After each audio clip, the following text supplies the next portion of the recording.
minute areas for a woman, major areas for a man in some ways. Well, maybe some fairly major areas for a woman too, but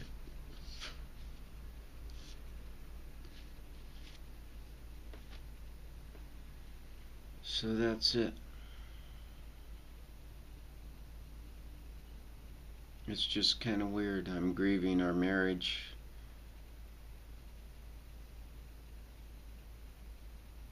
8 years, 8 months later because I've been so busy traveling. I haven't had time to really think about it. And I mean, I just Skyped her a little bit, and I was heavily visiting family and traveling. I didn't really have time to think about how we were really divorced, and we signed the paper, and we were legally done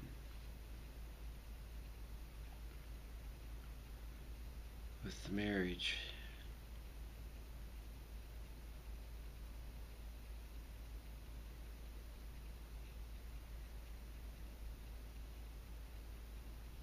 I can sense a struggle in her too. Like part of her would like to get back, and then part of her just doesn't want to. And then she's had the usual poisoning by the usual people that come around when you're looking for that. You know, you can look for whatever you want to see when you want to see it. You just find people to rationalize whatever you want to rationalize, and you can rationalize with the people that want to rationalize with you, just like drinking or whatever, you know.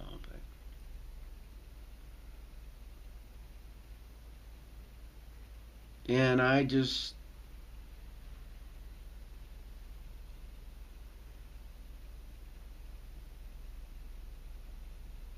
I would ask friends for advice or help throughout my life, kind of like when you see a doctor, get 3 different opinions or an attorney or whatever, and then you kind of, the final judgment is yours, and that's usually kind of how I've lived, so.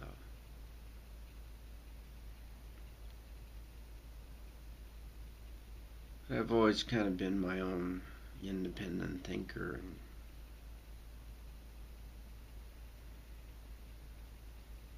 I don't think she really has been as much. I think in our marriage, which I kind of regret, I think I did a lot of the thinking for it.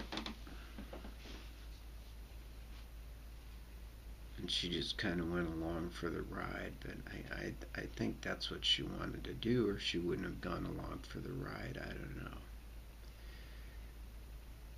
But it's just bizarre that this delayed grief thing, I figured it out yesterday. I'm like, why is she so distant and I'm still locked in? And it's because I was too busy dealing with the family issues overseas to really grieve our ending in Japan.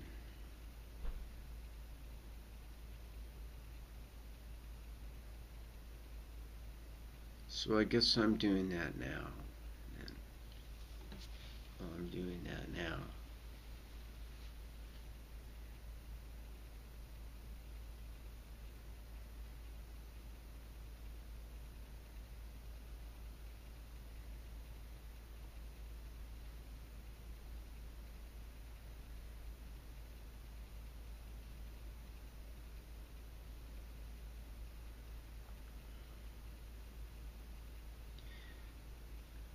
I'm really freaked out in a way. It's like I kind of don't know whether I want to call her for certain types of help, which I need because I'm a stranger in another country, and I don't, like I said, I didn't develop a bunch of other friends, so I kind of need to rely on her a little bit for some things. But it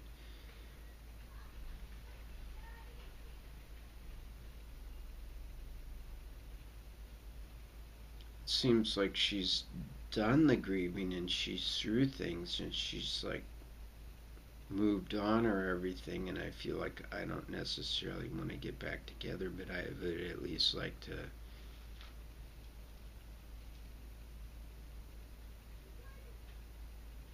say goodbye, but I was a little too busy doing that, getting out of the marriage and selling everything and going to the States and visiting the family. But whatever, we'll see where it goes. But I just feel weird, like, should I call her, should I not call her, is that right? You know, I don't want to get in the way of her trying to meet another person. That's not fair to her.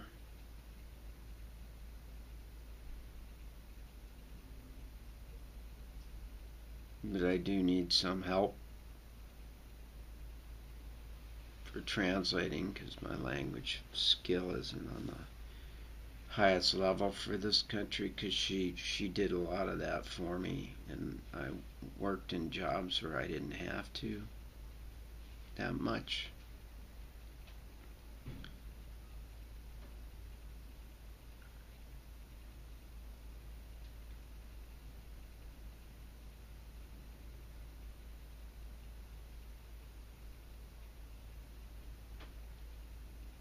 Then she built all the poison, the typical poison of finding the group of people you want to rationalize. I don't know why people have to do that. I guess like with my family that's drinking themselves in the U.S., I guess, it's like I just acknowledge that I don't want to drink themselves to death, but it's not like I have to have this constant thought to poison myself of why I'm not in that reality. But it seems like she's doing that with herself. I can see from her external struggle, but I'm not really doing that, and I don't have any reason really to.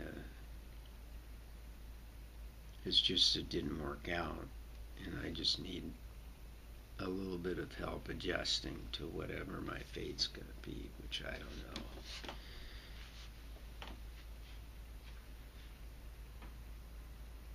And I guess that's about it.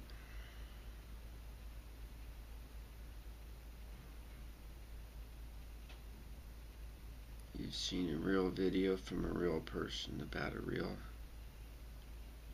true life story.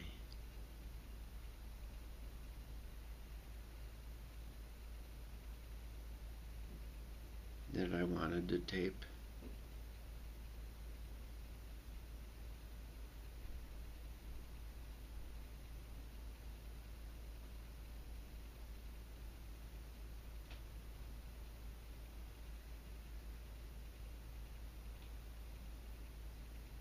I'll probably put some other stuff up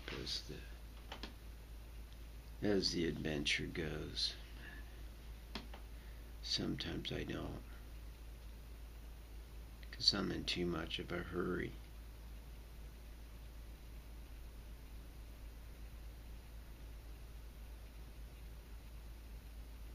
I probably should, because I've been to some really beautiful places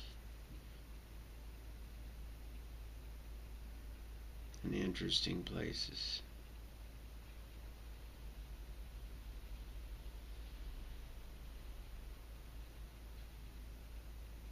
But I have a few days to actually sit back and think, which is what I do.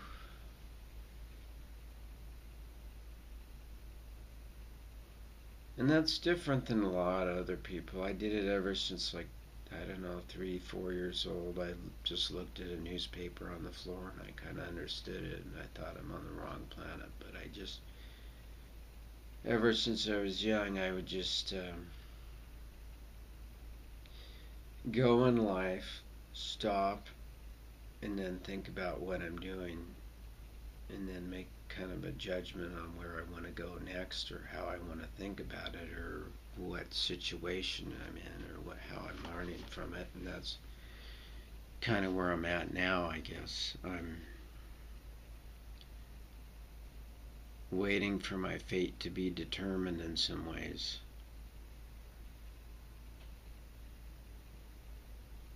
So I can't really control that. And then I'm having some thoughts about just reflecting on my life, which a lot of people don't do. They seem to just plow forward and they don't think about what they're doing or reflect on their life. Or maybe they do, and they do it a lot quicker than I do. It's just a few seconds and boom, it's done, and they've headed off some way, but I just would always take time by myself to kind of think about what I was doing and where I was at in my life and what I've done.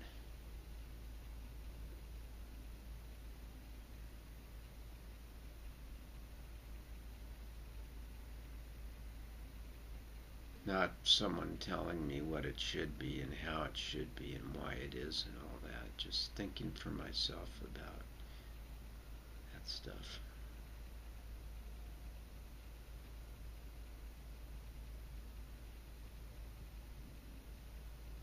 Hear how quiet it is here? I was in complete noise for 8 months in the States. It's like when right when I headed back there, as I was in complete culture shock because I was just surrounded by my noise. Other than my mom's place, which got quiet around 11 at night or whatever, but here it's so quiet, it's so nice. I'm enjoying that.